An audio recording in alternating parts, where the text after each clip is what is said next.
ಬಿಸಿ ಬಿಸಿಯಾಗಿರುವಂಥ ಜೋಳದ ರೊಟ್ಟಿ, ರಾಗಿ ರೊಟ್ಟಿ, ಚಪಾತಿ, ದೋಸೆ, ಇಡ್ಲಿ ಯಾವುದಕ್ಕೆ ಬೇಕಿದ್ರೂ ಹೊಂದುವಂಥ ಒಂದು ಸೂಪರ್ ಟೇಸ್ಟಿಯಾಗಿರುವಂಥ ಚಟ್ನಿ ಮಾಡೋದು ತೋರಿಸ್ತಾ ಇದ್ದೀನಿ ಇವತ್ತಿನ ರೆಸಿಪಿಲಿ. ವಿಡಿಯೋನ ಕೊನೆವರೆಗೂ ನೋಡಿ. ತುಂಬಾ ಹೆಲ್ಪ್ಫುಲ್ಲಾಗಿರುವಂಥ ಹೆಲ್ದಿಯಾಗಿರುವಂಥ ಒಂದು ಚಟ್ನಿ ಅಂತ ಹೇಳ್ಬೋದು. ತಕ್ಷಣವೇ ನೀವು ಮಾಡ್ಕೊಂಡ್ಬಿಡ್ಬೋದು. ನಿಮಗೆ ಟೈಮ್ ಇಲ್ಲ ಮಾಡಲಿಕ್ಕೆ, ಚಟ್ನಿ ಮಾಡಲಿಕ್ಕೆ ಅನ್ನೋದಾದರೆ ಒಂದು 10 ನಿಮಿಷದಲ್ಲೆಲ್ಲ ಚಟ್ನಿ ರೆಡಿ ಆಗುತ್ತೆ. ಬನ್ನಿ ಹಾಗಿದ್ರೆ ಮಾಡೋದು ನೋಡೋಣ. ನಾನಿಲ್ಲಿ ಒಂದು ಪ್ಯಾನ್ ಬಿಸಿ ಇಟ್ಕೊಂಡಿದ್ದೀನಿ. ಇದಕ್ಕೆ ನೋಡಿ ಒಂದು 2 ಇಂಚ್ನಷ್ಟು ಶುಂಠಿನ ಸಣ್ಣದಾಗಿ ಕಟ್ ಮಾಡ್ಕೊಂಡು ಹಾಕ್ಕೊಂಡಿದ್ದೀನಿ. ಒಂದು 4 ರಿಂದ 5 ಹೆಸರು ಬೆಳ್ಳುಳ್ಳಿನ ಹಾಕ್ಕೊಂಡಿದ್ದೀನಿ. ಜೊತೆಗೆ ಚೆನ್ನಾಗಿ ಫ್ರೈ ಮಾಡ್ಕೊಳ್ಳಿ. ಶುಂಠಿ ಏನಿದೆ ಚೆನ್ನಾಗಿ ಟ್ರಾನ್ಸ್ಪರೆಂಟ್ ಆಗಬೇಕು, ಅಲ್ಲಿವರೆಗೂ ಇದನ್ನು ಫ್ರೈ ಮಾಡ್ಕೊಳ್ಬೇಕಾಗತ್ತೆ. ಇಲ್ಲಿ ಬೆಳ್ಳುಳ್ಳಿ ಪ್ರಮಾಣಕ್ಕಿಂತ ಶುಂಠಿ ಪ್ರಮಾಣ ಜಾಸ್ತಿ ಆಗಿದೆ.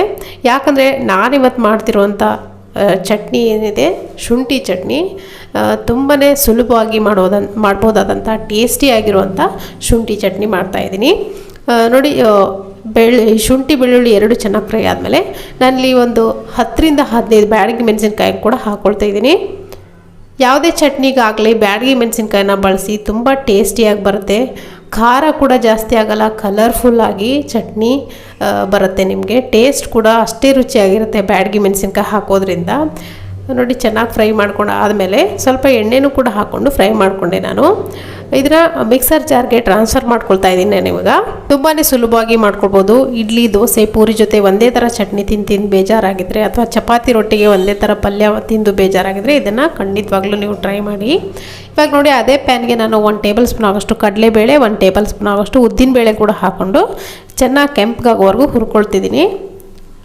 ಕಡಲೆಬೇಳೆ, ಉದ್ದಿನಬೇಳೆ ಏನಿದೆ ನೋಡಿ, ಕೆಂಪಗಾಗೋವರೆಗೂ ಹುರ್ಕೊಳ್ಳಿ. ಆವಾಗ ಮಾತ್ರ ಟೇಸ್ಟ್ ಚೆನ್ನಾಗಿ ಬರೋದು. ಈ ಥರ ಕಲರ್ ಚೇಂಜ್ ಆದಮೇಲೆ ನೋಡಿ, ನಾನಿಲ್ಲಿ ಕರಿಬೇವಿನ ಸೊಪ್ಪನ್ನು ಹಾಕ್ಕೊಂಡಿದ್ದೀನಿ. ಕರಿಬೇವಿನ ಸೊಪ್ಪು ಜಾಸ್ತಿ ಹಾಕಿದ್ರೆ ಏನು ತೊಂದರೆ ಇಲ್ಲ, ಚೆನ್ನಾಗೇ ಬರುತ್ತೆ.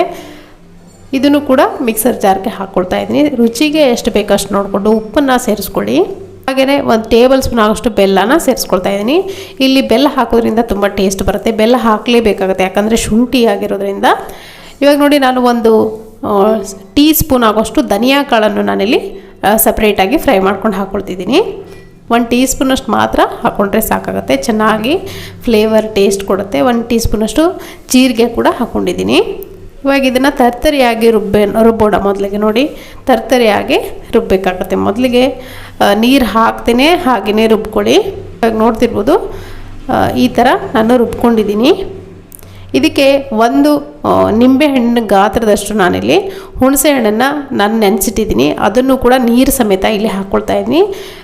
ಕೊತ್ತಂಬರಿ ಸೊಪ್ಪನ್ನು ಕೂಡ ಸ್ವಲ್ಪ ಹಾಕ್ಕೊಂಡು ಇದನ್ನು ಫೈನ್ ಪೇಸ್ಟಾಗಿ ರುಬ್ಕೊಳ್ಳಿ. ಇದನ್ನು ತರ್ತರಿಯಾಗಿ ರುಬ್ಬೋ ಆಗಿಲ್ಲ, ಯಾಕಂದರೆ ಶುಂಠಿ ಚಟ್ನಿ ಆಗಿರೋದ್ರಿಂದ ಪೂರ್ತಿಯಾಗಿ ನುಣ್ಣಗೆ ರುಬ್ಕೊಳ್ಬೇಕಾಗತ್ತೆ.